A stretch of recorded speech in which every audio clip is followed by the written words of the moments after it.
오늘 말씀은 예레미야 40장입니다. 1절부터 16절까지 조금 긴데요. 한 목소리로 읽도록 하겠습니다. 40장 1절부터 16절까지입니다. 함께 읽겠습니다. 사령관 느부사라단이 예루살렘과 유다의 포로를 바벨론으로 옮기는 중에 예레미야도 잡혀 사슬로 결박되어 가다가 라마에서 풀려난 후에 말씀이 여호와께로부터 예레미야에게 임하니라. 사령관이 예레미야를 불러다가 이르되 내 하나님 여호와께서 이곳에 재난을 선포하시더니 여호와께서 그가 말씀하신 대로 행하셨으니 이는 너희가 여호와께 범죄하고 그의 목소리에 순종하지 아니하였으므로 이제 이루어졌도다. 이 일이 너희에게 임한 것이니라. 보라, 내가 오늘 내 손에 사슬을 풀어 너를 풀어주노니 만일 내가 나와 함께 바벨론으로 가는 것을 좋게 여기거든 가자. 내가 너를 선대하리라. 만일 나와 함께 바벨론으로 가는 것을 좋지 않게 여기거든 그만두라. 보라, 온 땅이 내 앞에 있나니 내가 좋게 여기는 대로 옳게 여기는 곳으로 갈지니라 하니라. 예레미야가 아직 돌이키기 전에 그가 다시 이르되 너는 바벨론의 왕이 유다 성읍들을 맞도록 세운 사반의 손자 아이감의 아들 그다랴에게로 돌아가서 그와 함께 백성 가운데 살거나 내가 옳게 여기는 곳으로 가거나 할지니라 하고 그 사령관이 그에게 양식과 선물을 주어 보내매 예레미야가 미스바로 가서 아이감의 아들 그다랴에게로 나아가서 그 땅에 남아있는 백성 가운데서 그와 함께 사니라. 들에 있는 모든 지휘관과 그 부하들이 바벨론의 왕이 아이감의 아들 그다랴에게 그 땅을 맡기고 남녀와 유아와 바벨론으로 잡혀가지 아니한 빈민을 그에게 위임하였다함을 듣고 그들 곧 느다냐의 아들 이스마엘과 가레아의 두 아들 요하난과 요나단과 단후메스의 아들 스라야와 느도바 사람 에베의 아들들과 마아가 사람의 아들 여사냐와 그들의 사람들이 미스바로 가서 그다냐에게 이르니 사반의 손자 아이감의 아들 그다랴가 그들과 그들의 사람들에게 맹세하여 이르되 너희는 갈대아 사람을 섬기기를 두려워하지 말고 이 땅에 살면서 바벨론의 왕을 섬기라. 그리하면 너희에게 유익하리라. 보라, 나는 미스바에 살면서 우리에게로 오는 갈대아 사람을 섬기리니 너희는 포도주와 여름 과일과 기름을 모아 그릇에 저장하고 너희가 얻은 성읍들에 살라 하니라. 모압과 암몬 자손 중 에돔과 모든 지방에 있는 유다 사람도 바벨론의 왕이 유다의 사람을 남겨둔 것과 사반의 손자 아이감의 아들 그다랴를 그들을 위하여 세웠다함을 듣고 그 모든 유다 사람이 쫓겨갔던 각처에서 돌아와 유다 땅 미스바에 사는 그다랴에게 이르러 포도주와 여름과일을 심히 많이 모으니라. 가레아의 아들 요하난과 들에 있던 모든 군 지휘관들이 미스바에 사는 그다랴에게 이르러 그에게 이르되 암몬 자손의 왕 바알리스가 네 생명을 빼앗으려 하여 느다냐의 아들 이스마엘을 보낸 줄 내가 아느냐 하되 아이감의 아들 그다랴가 믿지 아니한지라. 가레아의 아들 요하난이 미스바에서 그다랴에게 비밀이 말하여 이르되 청하노니 내가 가서 사람이 모르게 느다냐의 아들 이스마엘을 죽이게 하라. 어찌하여 그가 내 생명을 빼앗게 하여 내게 모인 모든 유다 사람을 흩어지게 하며 유다의 남은 자로 멸망을 당하게 하려 하니라. 그러나 아이감의 아들 그다랴가 가레아의 아들 요하난에게 이르되 내가 이 일을 행하지 말 것이니라. 내가 이스마엘에 대하여 한 말은 진정이 아니니라 하니라. 아멘. 이제 드디어 어제 39장에서 예루살렘은 멸망하고 모든 것이 파괴된 가운데 이제 예언자 예레미야는 잡혀 사슬로 결박되어서 바벨론으로 끌려가다가 풀려났습니다. 느부사라단은 예레미야를 그 포로된 무리 가운데서 풀어주면서 선대합니다. 사실 바벨론의 입장에서 보면 예레미야는 아주 고마운 존재이겠죠. 그래서 예레미야는 원하는 곳으로 갈 수 있는 자유의 몸이 되었습니다. 그러나 예레미야는 멸망한 백성들과 함께 있기를 원했고 그다랴에게로 가서 예루살렘의 재건을 위하여 노력했습니다. 바벨론은 자신들이 점령한 그 점령지를 그 아수르와는 다른 방법으로 통치하였습니다. 그들은 점령지 출신의 지도자를 세워서 통치하게 하였는데 유대 땅에는 사반의 손자 아이감의 아들 그다랴에게 모든 권한을 이임하였습니다. 그 결과 사람들은 이제 그다랴를 중심으로서 국가를 재건하기 위해 노력합니다. 그러나 모든 유다 백성들이 이 그다랴의 통치를 고운 시선으로 바라본 것은 아닙니다. 그다랴는 주님을 경외하는 그런 좋은 가문의 신앙의 가문 출신이긴 것은 맞았지만 그는 다윗의 가문은 아니었던 것이죠. 그런데 이제 왕의 종친인 그러니까 다윗의 자손인 이스마엘이 그다랴를 암살하려고 한다 하는 정보가 그다랴에게 전해집니다. 근데 마지막에 보면 그다랴가 그 정보를 받아들이지 않지요.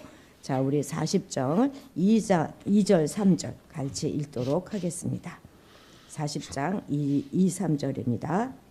사령관이 예레미야를 불러다가 이르되 네 하나님 여호와께서 이곳에 이 재난을 선포하시더니 여호와께서 그가 말씀하신 대로 행하셨으니 이는 너희가 여호와께 범죄하고 그의 목소리에 순종하지 아니하였으므로 이제 이루어졌도다. 이 일이 너희에게 임한 것이니라. 아멘. 예, 지금 잡혀가는 중에 풀려난 예레미야에게 이제 사령관 느부사라단이 이야기하는 것이죠. 그러니까 이제 1절에서 보면 예레미야는 라마까지 끌려갔다가 풀려났습니다. 그리고 그 후에 여호와의 말씀이 예레미야에게 임하였다 이렇게 보도하고 있지만 2절에 보면 예레미야에게 임한 하나님의 말씀이 아닌 사령관 느부사라단의 발언이 나오고 있습니다. 지금 저희가 40장을 보고 있는 것이죠. 그러니까 이제 느부사라단의 입을 통하여서 이제 하나님께서 말씀하신 것이 되는 것입니다. 여지껏 한 번도 이런 적이 없었죠. 예레미야에게 임한다 이러면 하나님이 어떻게 말한 내용이 나왔는데 전혀 나오지 않고 사령관의 이야기가 나오고 있는 것이죠. 지금까 느부사라단은 예레미야가 선포했던 여호와의 말씀을 그대로 인용하면서 여호와의 말씀이 이루어졌음을 말하고 있습니다. 저자는 예레미야의 선포를 거부했던 유다인들과 또 그걸 그대로 수용하고 있는 이방인을 대조시켜서 지금 대조시켜 놓고 있는 것이죠. 이방인인 느부사라단은 유다가 심판받은 이유를 정확하게 너희가 여호와께 범죄하고 그의 목소리를 순종하지 않았기 때문이다 이렇게 말하고 있습니다. 이방인이고 또 군사 전략가인 이 느부사라단이 유다의 멸망에 관하여 이야기한다면 적어도 당연히 전쟁에 대한 전술이나 또는 전략 혹은 군사력의 열세였다 이렇게 분석하는 것이 마땅하지 않겠습니까? 그런데도 불구하고 멸망의 이유를 유다의 하나님에 대한 불순종이다 이렇게 단정지어 말하고 있는 것입니다. 어떻게 이렇게 이방인이 정확하고 분명하게 볼 수 있었을까요?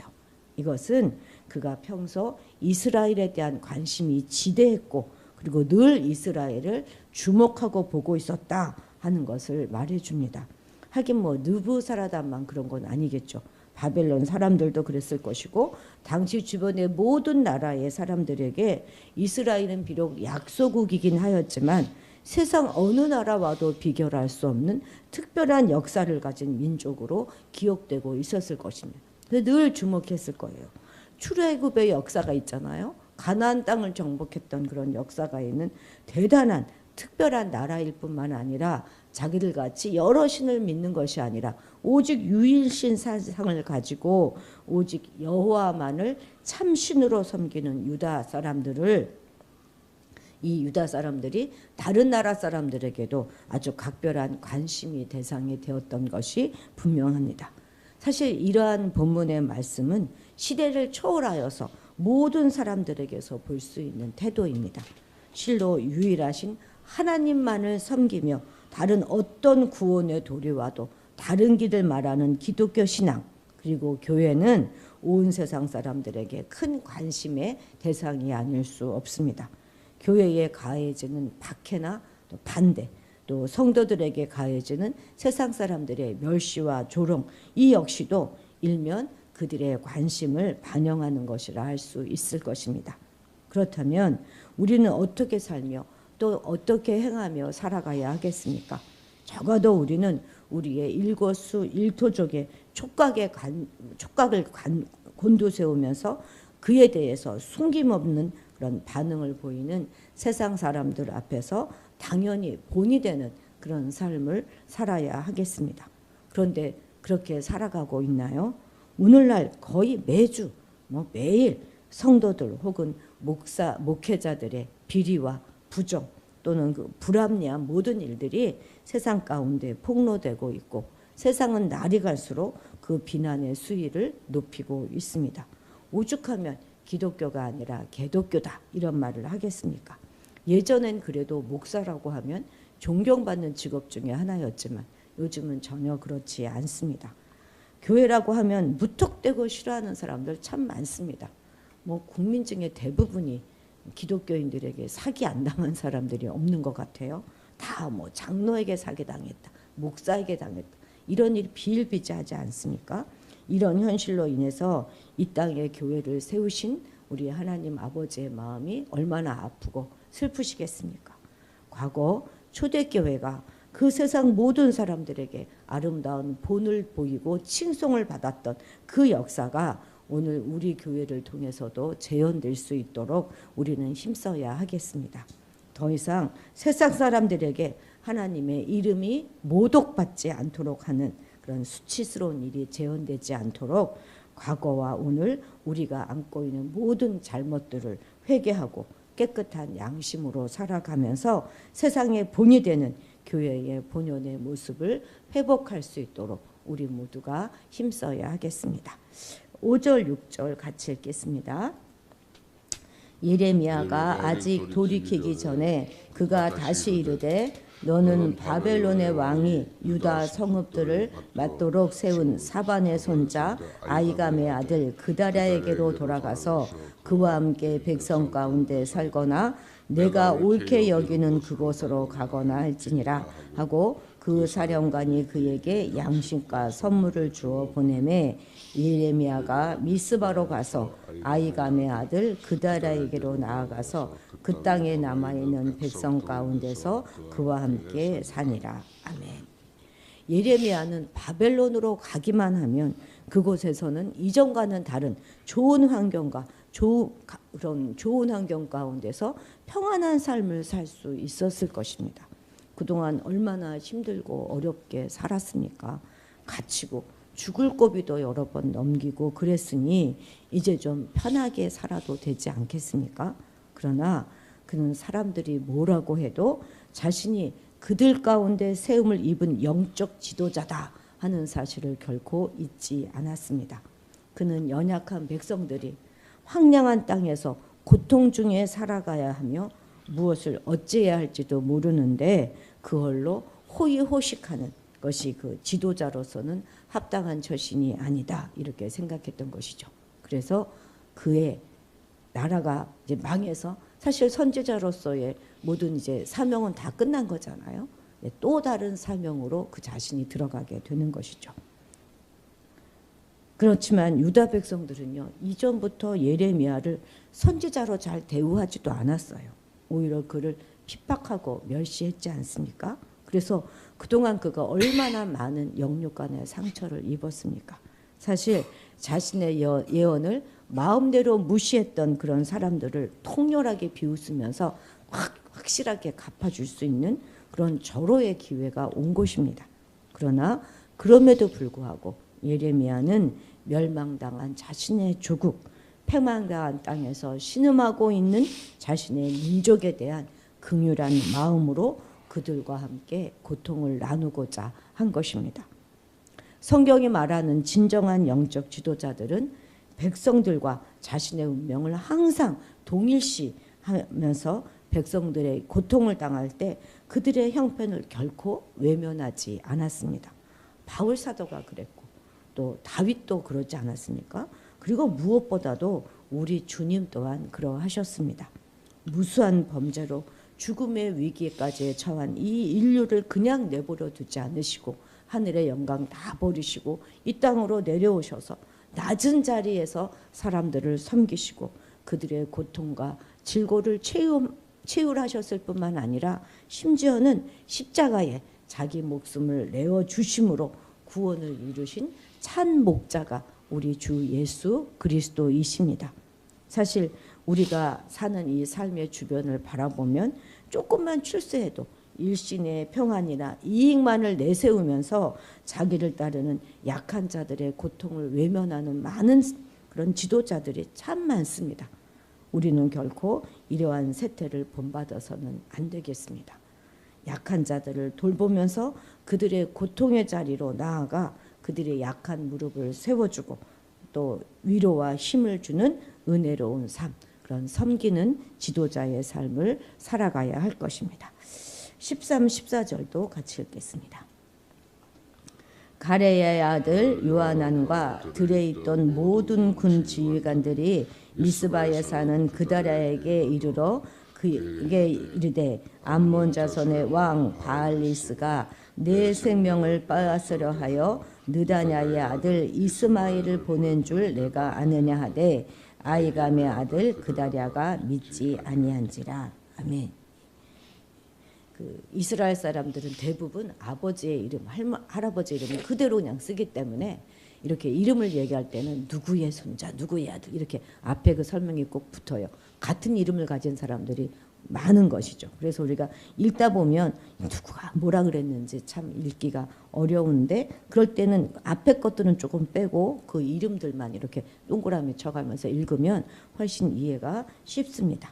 그러니까 유다의 멸망 이후에 유대의 새로운 지도자로 세움을 받은 그다랴, 그다랴가 있죠. 그다랴가 범한 지금 커다란 실수에 대하여 언급하고 있는 말씀입니다. 곧 왕족 이스마엘, 유다 다윗의 자손이죠.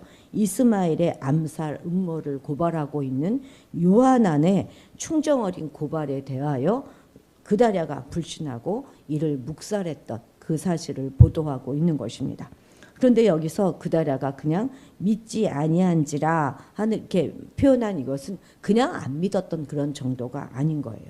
원어의 그 의미를 잘 살펴보면 그다랴가 요하난의 말을 의도적으로 믿지 않으려고 하였고 그냥 자기 생각을 고집하고 있었다 하는 의미가 되는 것입니다. 이처럼 요하난의 말에 귀를 기울이지 않았던 것은 여러 가지 이유가 있었을 것입니다만 그 이유가 어떻든지 간에 그가 바른 지도자라면 함께하는 이의 이 충성 어린 그런 의견에 귀를 기울여야만 했습니다. 이를 무시한 결과 어떤 일이 벌어지나요?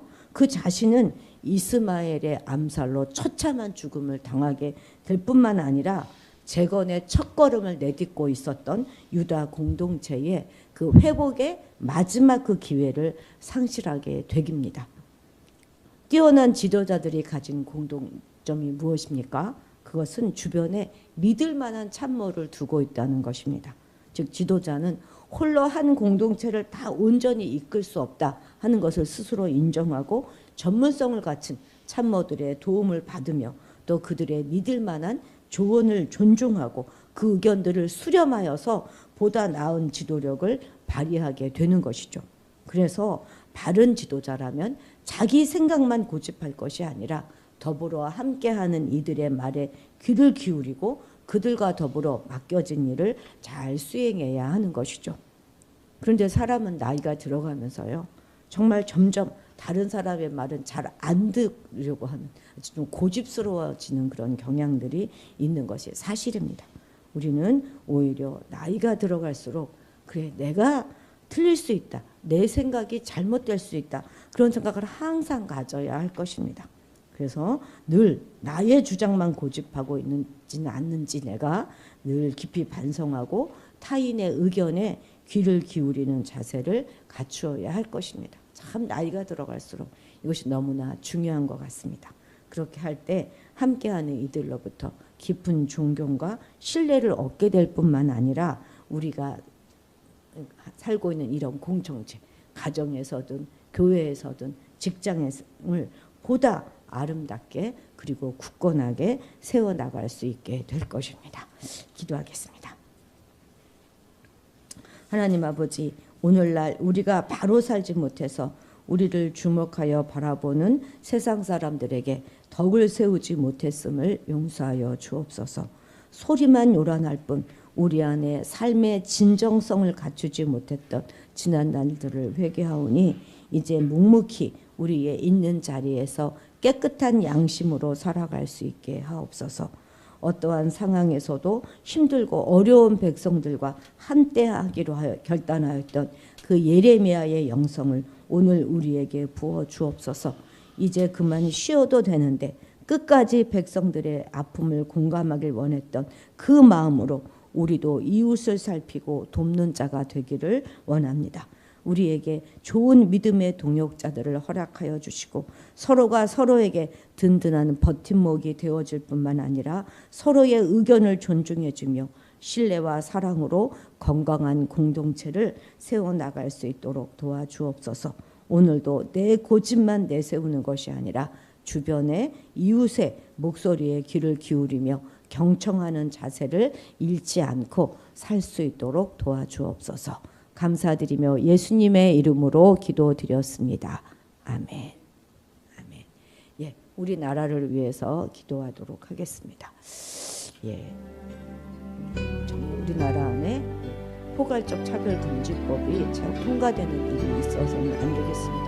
근데 문제는 그런 일에 대하여 교회들이 경각심을 갖고 있지 않다는 사실입니다.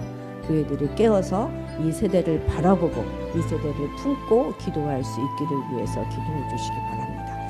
이제 내일 우리 전홍준 장로님 입원하시는데요. 그 치료의 모든 과정이 잘 진행될 수 있도록 깨끗하게 단번에 깨끗이 수술될 뿐만 아니라 이제 빠른 회복이 일어날 수 있기를 위해서도 기도해 주시기 바랍니다. 우리 다 같이 주님의 이름을 크게 부르고 기도의 자리로 나아가도록 하겠습니다.